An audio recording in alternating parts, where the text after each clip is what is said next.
I lost my job as a sales manager on a Friday afternoon in March, called into a conference room with HR and told that my position was being eliminated due to company restructuring.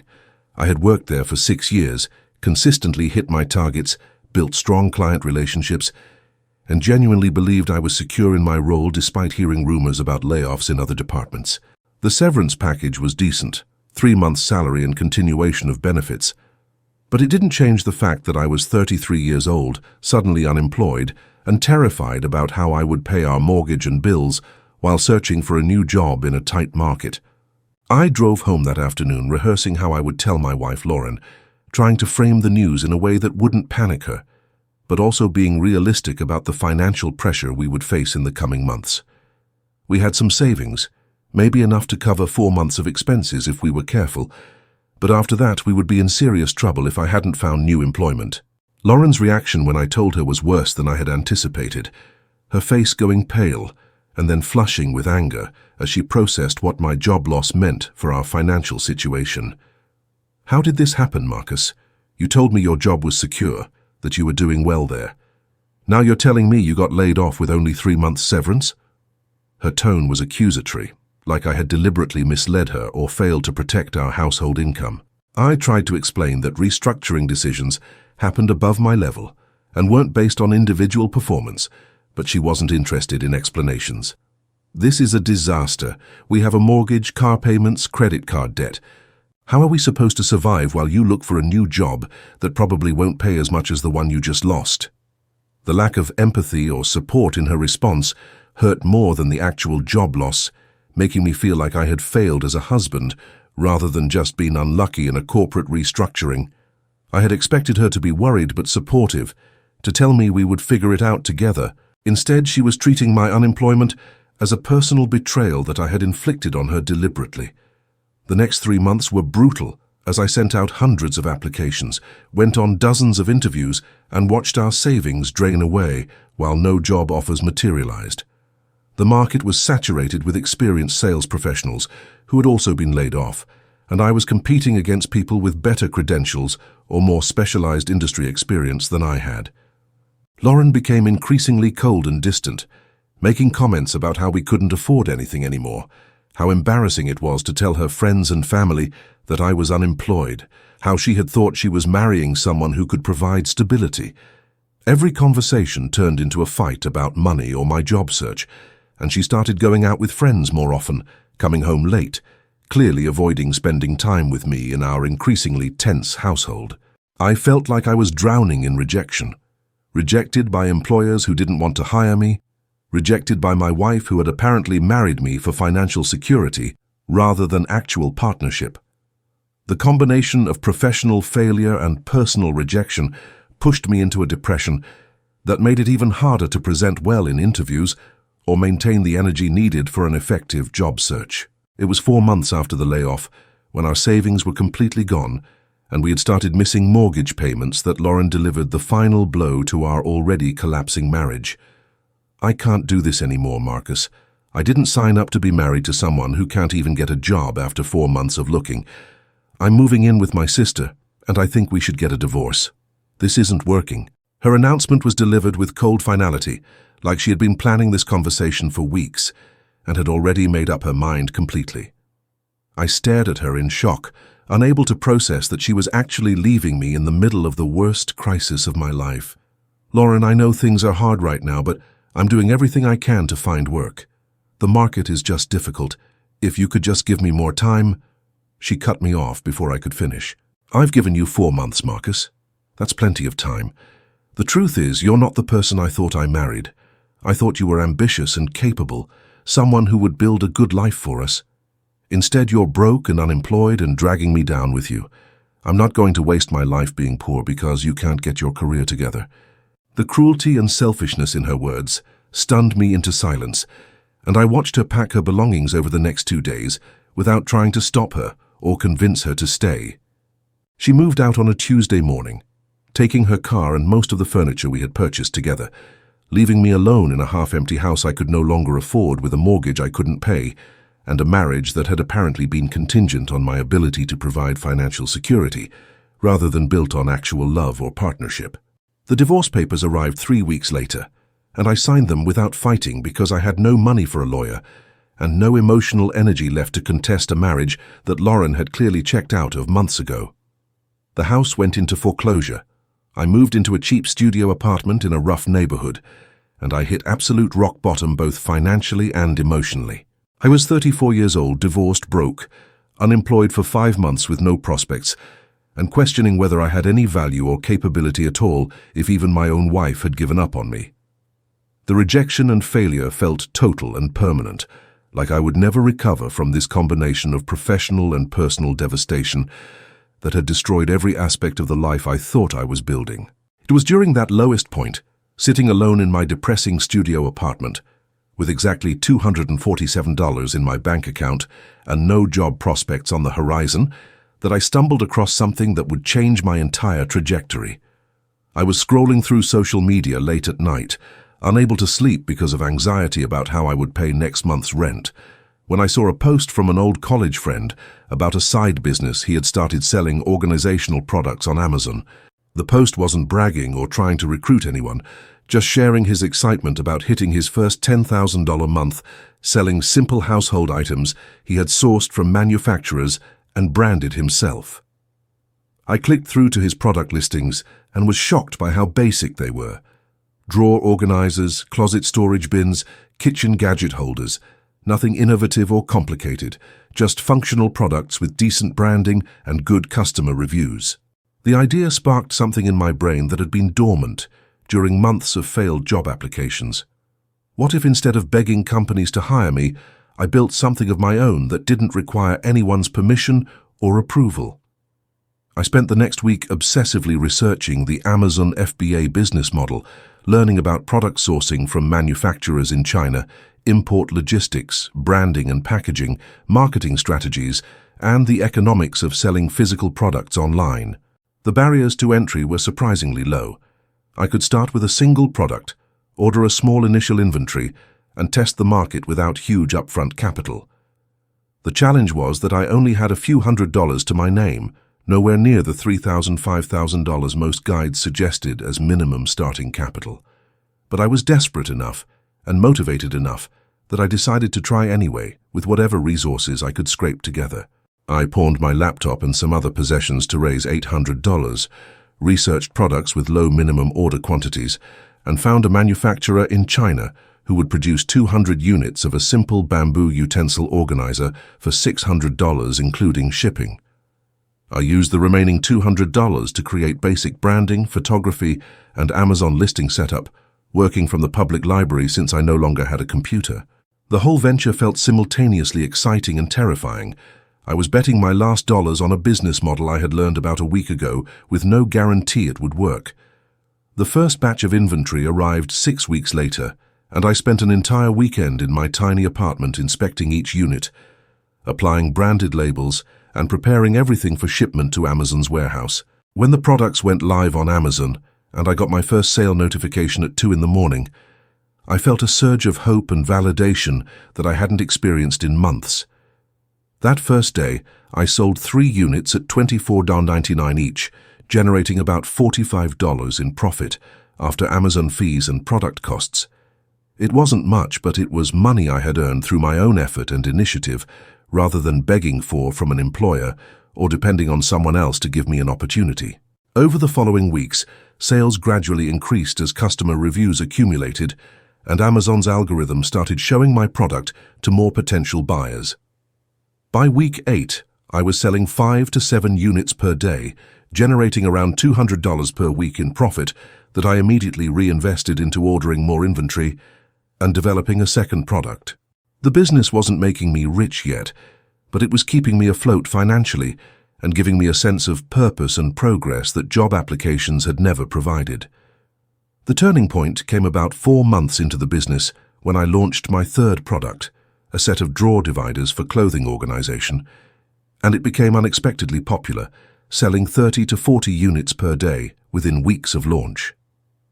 That single product was generating approximately $1,500 per week in profit, and combined with steady sales from my first 2 products, I was suddenly making more money than I had at my old sales job. I reinvested aggressively, ordering larger inventory quantities to get better per unit costs, launching new products every few months, and building a brand called Organize Right that was becoming recognizable in the home organization category on Amazon. By month 10, I had 8 products, was generating approximately $8,000 per month in profit, and had moved from the depressing studio to a decent one-bedroom apartment. More importantly, I had discovered that I was actually good at this, identifying product opportunities, working with manufacturers, optimizing listings for conversions, managing inventory and cash flow.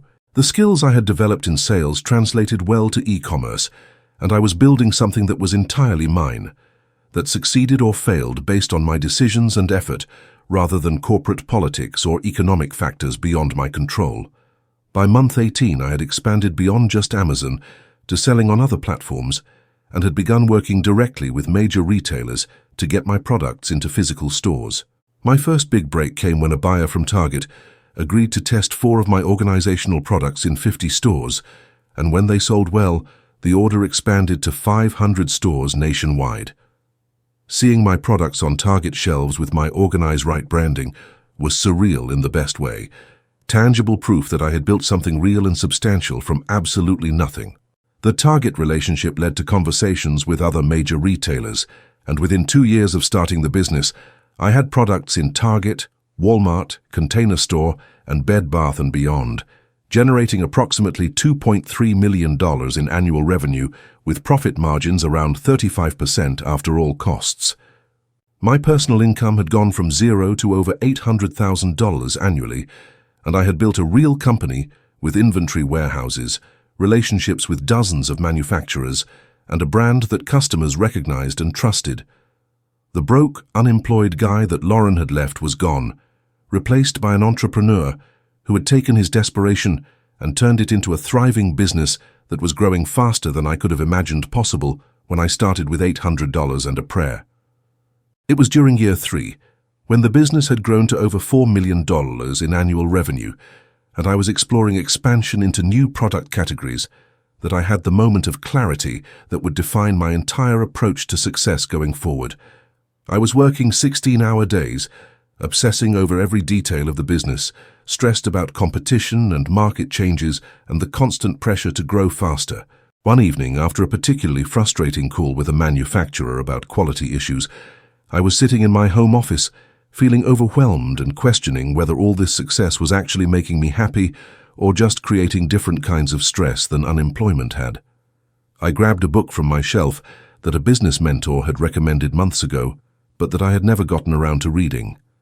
The Subtle Art of Not Giving a Feck by Mark Manson. I opened it randomly, looking for distraction more than wisdom, and landed on a passage that stopped me cold. You and everyone you know are going to be dead soon, and in the short amount of time between here and there, you only have a certain amount of FCKs to give, very few in fact, and if you go around giving a FSEK about everything and everyone without conscious thought or choice, well, then you're going to get FAK'd. I read that passage multiple times, feeling it challenge everything about how I had been approaching both failure and success. When I was unemployed and broke, I had given too many FAKs about what Lauren thought, what potential employers thought, what society expected from a man in his 30s. I had let other people's judgments and expectations define my worth and my choices. And now that I was successful, I was giving too many FSEKs about market share, competitor moves, revenue growth targets, and external validation of my business success. The book's central message resonated deeply. Choose carefully what you care about, because you don't have the energy or time to care about everything. And most things aren't worth your limited supply of fucks. I decided that night to stop caring about impressing anyone or proving anything to people who had doubted me, and instead focus exclusively on building a business I was proud of while maintaining actual quality of life and relationships that mattered. That mental shift changed everything about how I operated. I delegated more, said no to opportunities that didn't align with my core values, and started measuring success by fulfillment and impact rather than just revenue numbers. The business continued growing steadily as I implemented this more focused and intentional approach, but I also started building a personal life that felt meaningful rather than just working constantly to accumulate more success. I started dating again after 3 years of being too focused on business to even consider relationships, and I met someone named Claire at an entrepreneurship conference who ran her own successful consulting practice. What I appreciated most about Claire was that she had her own complete life and career, which meant our relationship was based on genuine compatibility rather than need or financial considerations. She didn't care that I had been broke and unemployed when Lauren left me. She cared about who I was now, the character I had demonstrated by rebuilding from nothing, and the values that drove my decisions. We dated for a year before moving in together, building a partnership that felt healthy and balanced in ways my marriage to Lauren never had. Claire challenged me intellectually, supported my business ambitions without being dependent on them, and provided perspective when I started caring too much about things that didn't actually matter in the long term. By year 5, the business had evolved significantly from the simple Amazon operation I had started with $800. I had built out a full product development team, established relationships with manufacturers across Asia, and created multiple product lines beyond just home organization, kitchen gadgets, bathroom accessories, office supplies, all under the Organize Right brand that had become synonymous with affordable quality in the organizational product space.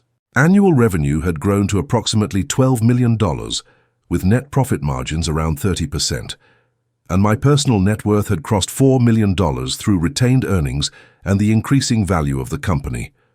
More importantly, I had built something sustainable that didn't require my constant presence in every detail. I had a CEO managing day-to-day operations, product managers handling development and sourcing, and a sales team maintaining retailer relationships. I had transitioned from owner-operator to actual business owner, working on strategy and growth rather than in the daily execution, and the business continued thriving without consuming my entire life the way it had in the early years. It was during year 6, when I was visiting a Target store to check how our products were displayed and selling, that fate delivered an ironic twist I never could have anticipated. I was in the home organization aisle looking at our latest product line when I noticed the woman working at the customer service desk near the front of the store. From a distance, she looked familiar, and as I got closer, I realized with shock that it was Lauren, my ex-wife, who had left me 6 years ago because I was broke and unemployed. She was wearing the standard Target employee uniform, scanning returns and helping customers with that practiced retail smile that doesn't quite reach the eyes. I watched her for a few minutes from a distance, processing this surreal moment. The woman who had abandoned me for being financially unstable was now working retail, literally scanning and processing the products that my company manufactured and sold to Target. The irony was so heavy it almost felt scripted, like the universe had deliberately arranged this encounter to drive home just how completely our situations had reversed since she walked out on me. I debated whether to approach her or just leave quietly, ultimately deciding that the mature thing was to at least acknowledge her presence rather than sneaking away like I had something to hide. I walked over to the customer service desk during a moment when she didn't have any customers and watched her face go through visible stages of recognition and shock when she looked up and saw me standing there. "Marcus? Oh my God, is that really you?" Her voice carried surprise and something that sounded like embarrassment, and I could see her eyes quickly taking in my appearance. I was wearing expensive business casual clothes, looked healthy and confident, clearly doing well in ways that contrasted sharply with how she had last seen me 6 years ago. "Hi, Lauren. Yeah, it's me. I was just in the store checking on some products and saw you working here. How have you been?" I kept my tone neutral and polite, not hostile but also not warm, treating her like an acquaintance rather than someone who had been my wife and had abandoned me during my lowest moment. She seemed flustered, her hands fidgeting with the scanner gun she was holding, like she needed something to do with them. "I've been okay, just working and trying to make ends meet. What about you? You look like you're doing really well. What are you doing now?" The question gave me an opening to share information that would make the situation even more ironic, and I decided to be direct about it. I own a company called Organize Right. We manufacture home organization products and kitchen accessories that are sold in major retailers. Actually, If you look behind you at the organization aisle, about half of those products are from my company. So in a way, you're working for one of my retail partners. I watched her face as she processed that information, seeing recognition dawn as she realized the full irony of the situation. The woman who had left me for being broke and unemployed was now working a retail job where she literally scanned products from the company I had built after she abandoned me. You own Organize, right? Those products are everywhere in this store. We sell a ton of them. I had no idea. She trailed off, clearly struggling with how to respond to this revelation. That's incredible, Marcus. You built a real company. I'm genuinely impressed and happy for your success. Her words sounded sincere, but also carried an undertone of regret that I recognized immediately. After a moment of awkward silence, she continued, I know this is probably weird and you have no reason to care, but I wanted to say that I'm sorry about how things ended between us. I was selfish and cruel when you were going through a difficult time, and I've thought about that a lot over the years. You deserved better than how I treated you. The apology seemed genuine, but I also recognized it was probably motivated at least partly by seeing how successful I had become and realizing what she had walked away from when she left me at my lowest point. I appreciate the apology, I responded calmly. That was a difficult period for both of us, and I understand that you felt you needed to protect yourself financially. We clearly wanted different things from life and from marriage. I could see her processing my words, trying to gauge whether there was any opening for rekindling some kind of connection. Can I ask you something? She said hesitantly. Are you married now or seeing anyone seriously? The question confirmed what I had suspected. She wasn't just apologizing out of genuine remorse, she was testing whether there might be a possibility of getting back into my life now that I was successful.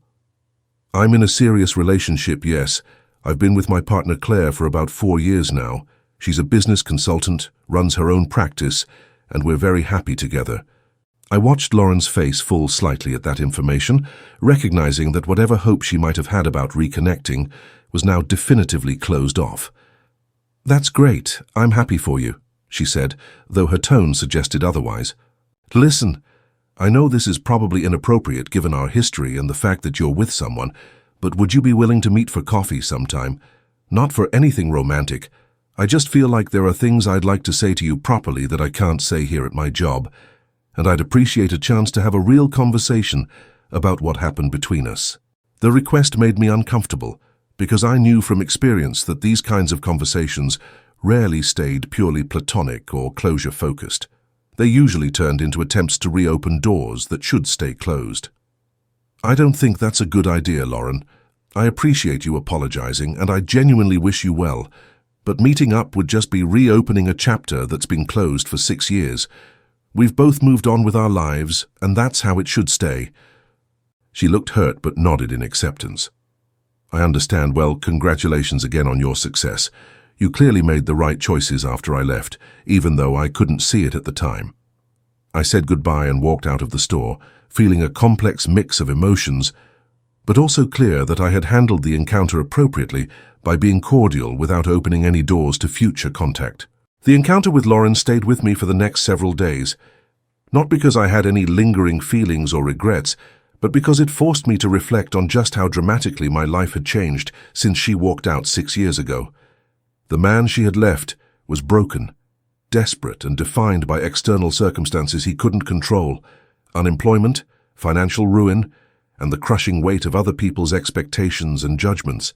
The man I had become was self-made, financially secure, and operating from a place of genuine choice rather than desperation or need for validation. The transformation hadn't just been about money or business success. It had been about fundamentally changing how I defined my worth and what I chose to care about. Lauren leaving me had been devastating at the time, but it had also freed me from a relationship built on conditional support and financial dependence, creating space for me to build something authentic and sustainable that wouldn't have been possible if the marriage had continued. I told Claire about the encounter that evening, and her response was exactly what I needed: supportive without being jealous, curious without being threatened, wise about the underlying dynamics at play. She saw you successful and immediately tried to reconnect, which tells you everything about why she reached out. If you had still been struggling, she wouldn't have apologized or asked to meet for coffee. She's responding to your success, not to genuine regret about how she treated you. Claire was right, and her ability to see the situation clearly without emotional reactivity reinforced why our relationship worked so well. She didn't need me to be successful to feel secure, and she didn't feel threatened by my past because she was confident in what we had built together. That security and maturity stood in stark contrast to Lauren's conditional support that had evaporated the moment things got difficult. I felt grateful for every painful step of the journey that had led me away from that marriage and toward the life and partnership I had now. The business continued to grow and evolve over the following years, expanding into international markets and developing more premium product lines alongside the affordable basics that had built the brand initially. We launched in Europe and Australia, opened a small corporate office in downtown with 20 employees handling operations, and began exploring acquisition opportunities of complementary brands that could fold into the Organize Right portfolio. By year 8, annual revenue had reached $22 million with net profit around $6.5 million, and my personal net worth had grown to approximately $12 million through retained earnings and business valuation. But more than the financial metrics, what felt meaningful was that I had built something with genuine market value and brand equity, something that could outlast my personal involvement and continue creating value for employees and customers. The company I had started with $800 in a desperate moment had become a real business with staying power and growth potential that attracted interest from private equity firms looking to invest or acquire. It was about 18 months after the Target encounter when Lauren reached out again, this time through a LinkedIn message that was longer and more elaborate than a casual reconnection would warrant. "Hi Marcus, I hope you're doing well, and this message doesn't bother you. I have been thinking a lot about our conversation at Target and the apology I gave you, which I don't think fully expressed what I needed to say. I was wrong about so many things when we were married, and seeing your success has made me realize how badly I misjudged your potential and your character.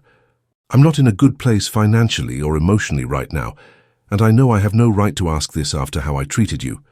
But I wanted to know if there might be any opportunity to work for Organize Right in some capacity. I have retail experience now, and I understand your products and brand from working at Target. I'm not asking for special treatment or a high-level position, just a chance to be part of something successful and meaningful. I think working for you would also give us a chance to rebuild some kind of relationship, even if just professional, and maybe find closure on everything that happened between us. I hope you'll consider it." The message was transparent in its desperation and its attempt to use my success as a solution to her struggles, exactly as Claire had predicted might happen if I left any doors open. I showed the message to Claire, who read it and shook her head with a mixture of sympathy and exasperation. "She's not asking to work for your company because she's passionate about organizational products. She's asking because she's struggling and sees you as a lifeline, and she's wrapping it in language about closure and rebuilding relationships to make it seem less transactional than it actually is." I agreed completely and drafted a response that was direct but not cruel. "Lauren, I appreciate you reaching out and being honest about your situation. However, I don't think it would be appropriate to have you work for Organize Right given our history, and the fact that mixing personal and professional relationships rarely works well, especially when there's complicated history involved. I hope you're able to find stable employment that fits your skills and goals, but it won't be with my company. I wish you the best in figuring out your next steps. Take care, Marcus." I sent the message and then blocked her on LinkedIn to prevent any further attempts at contact, recognizing that maintaining any connection would only encourage her to keep trying to insert herself back into my life.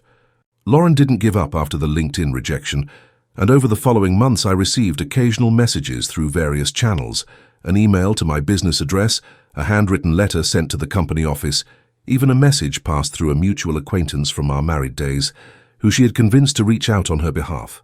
Each message carried the same basic theme. She was struggling financially. She had made mistakes she regretted deeply. She believed we could help each other if I would just give her a chance to prove herself, either professionally or personally. The persistence would have been flattering if it wasn't so clearly motivated by desperation and self-interest rather than genuine care or connection.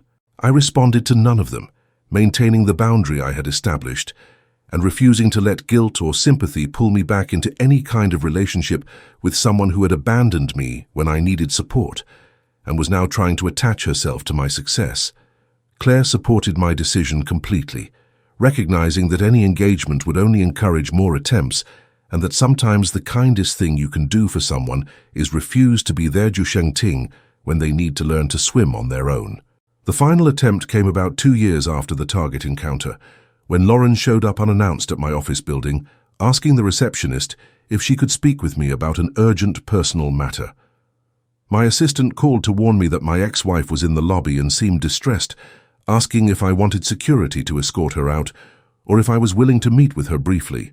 I debated ignoring her completely, but ultimately decided that one final conversation might provide definitive closure and make it clear that continued attempts at contact were pointless. I went down to the lobby and found Lauren sitting in the waiting area, looking thin and tired, dressed professionally but in clothes that had seen better days.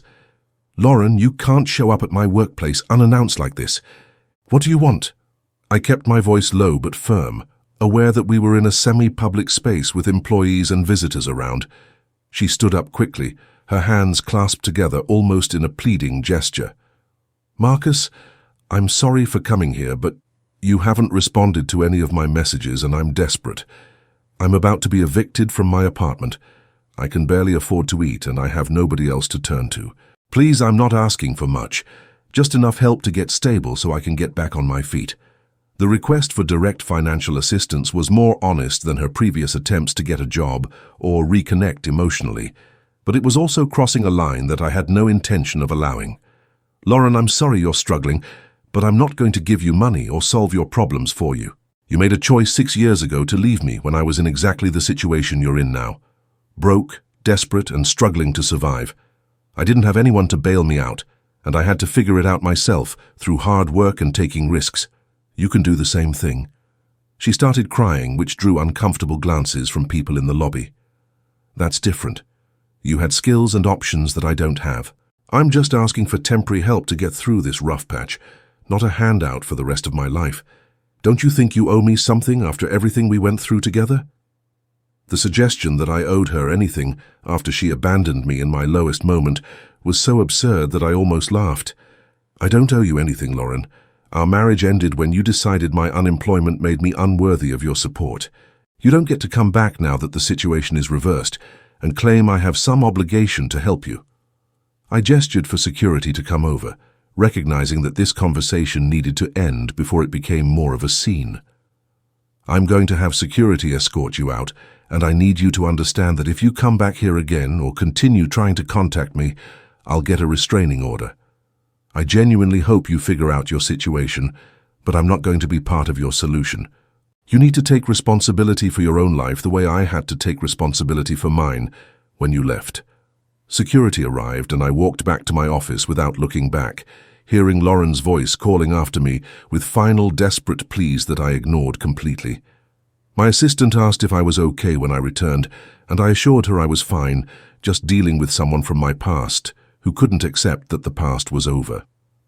I sent a message to building security with Lauren's photo and instructions that she was not to be allowed in the building under any circumstances, and I consulted briefly with a lawyer about the process for getting a restraining order if she continued attempting contact.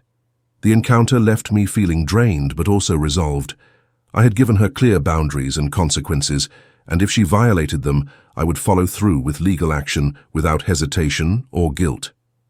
Over the following months, Lauren's attempts at contact gradually stopped, and I heard through the mutual acquaintance who had reached out on her behalf that she had moved to another state to stay with family while trying to rebuild her life. I genuinely hoped she found stability and learned the lessons that struggle teaches about self-reliance and taking responsibility for your choices. But I also knew that her journey and mine were completely separate and would remain that way permanently. The woman who had left me because I was broke had become a cautionary tale in my own mind about the importance of choosing partners based on character and values rather than circumstances, and about the difference between people who support you through adversity versus people who only stick around when things are comfortable. Claire and I got married in a small ceremony, surrounded by friends and business partners who had been part of my journey from desperation to success, and the marriage felt right in ways my first one never had, because it was built on genuine partnership rather than conditional support or financial dependence. The business continued to thrive and grow, eventually reaching $35 million in annual revenue across multiple product categories and international markets, and I received several acquisition offers from larger consumer goods companies that valued Organize Right at approximately $60 million. I decided to sell the company to a strategic acquirer who would maintain the brand and continue growing it while giving me liquidity and freedom to pursue other ventures. The acquisition netted me approximately $42 million after taxes, transforming me from successful entrepreneur to genuinely wealthy individual who could fund any future project or simply retire if I chose. But more than the money, what felt meaningful was knowing that I had built something from absolute nothing, that the $800 and desperate hope I had started with had grown into a real business that employed hundreds of people and served millions of customers. The key insight from that book had proven true.